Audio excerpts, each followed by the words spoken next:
Hi, everyone. My name is Ben Torres, and I'm the pastor of our Rev 79 service, which meets at Highland Park.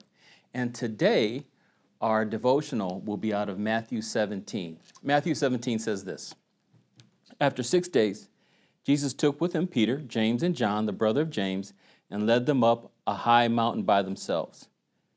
There he was transfigured before them. His face shone like the sun, and his clothes became as white as the light.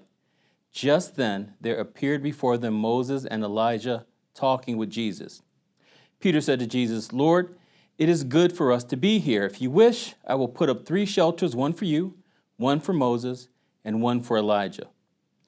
While he was speaking, a bright cloud covered them. A voice from the cloud said, "This is my son, whom I love, with whom I am well pleased. Listen to him." When the disciples heard this, they fell face down on the ground, terrified. But Jesus came and touched them.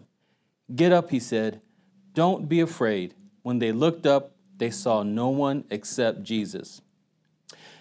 So this account is spread over 3 Gospels. It's in Matthew, it's in Mark 2 through 8, and Luke 9:28 through 36. And shortly before Jesus predicted his death, he took Peter, James, and John up to a mountain to pray. While praying, his personal appearance was changed into a glorified form, and his clothing became dazzling white. And what I really like about this passage as a devotion is that it highlights a fantastic realization of who Jesus is, but it also highlights an intimate portrayal of who Jesus is. So in verses 1 through 3, it says, after 6 days, Jesus took with him Peter, James, and John, the brother of James, led them up a high mountain by themselves. There he was transfigured before them.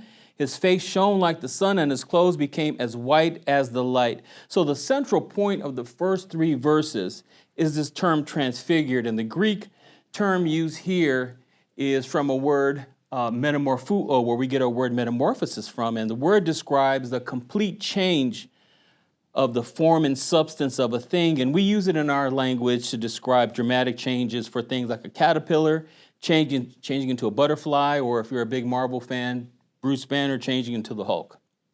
Here, in this text, we have a complete change in the appearance and form of Jesus in the presence of his disciples.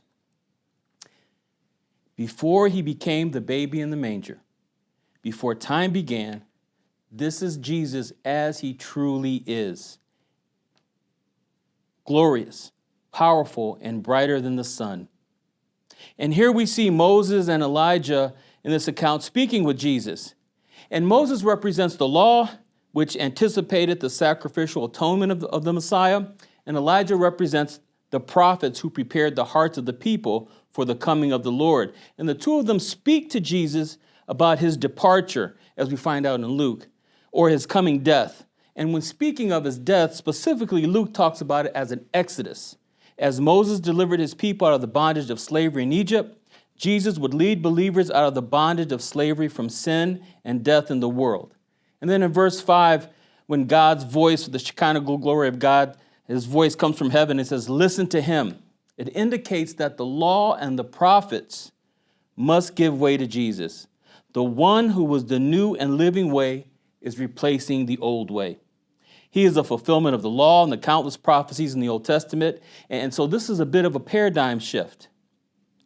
But what the transfiguration confirms is that Jesus is the divine Messiah. He is more than a human teacher. His association with Moses and Elijah demonstrated his messianic role as a suffering servant.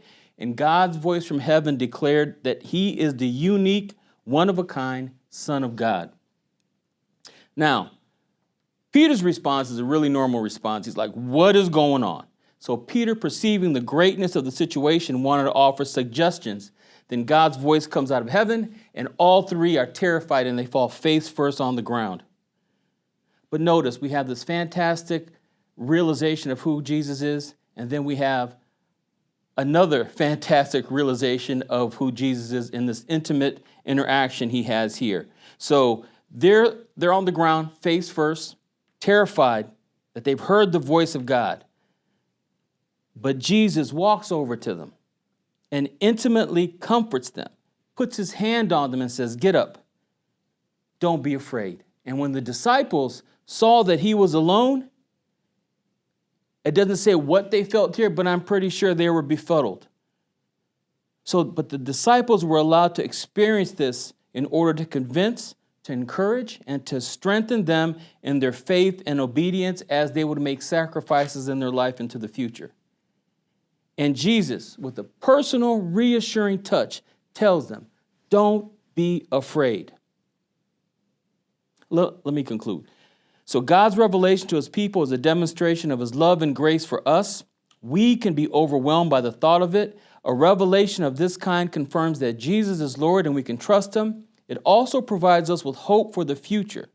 So when things happen that we cannot explain in our lives, when things happen that may be outside of our personal frame of reference, like they were for the disciples in this instance, that same Jesus who went over to them to say, do not be afraid, is the same Jesus who will say the same thing to us when we are overwhelmed by things we cannot explain. And an interesting epilogue.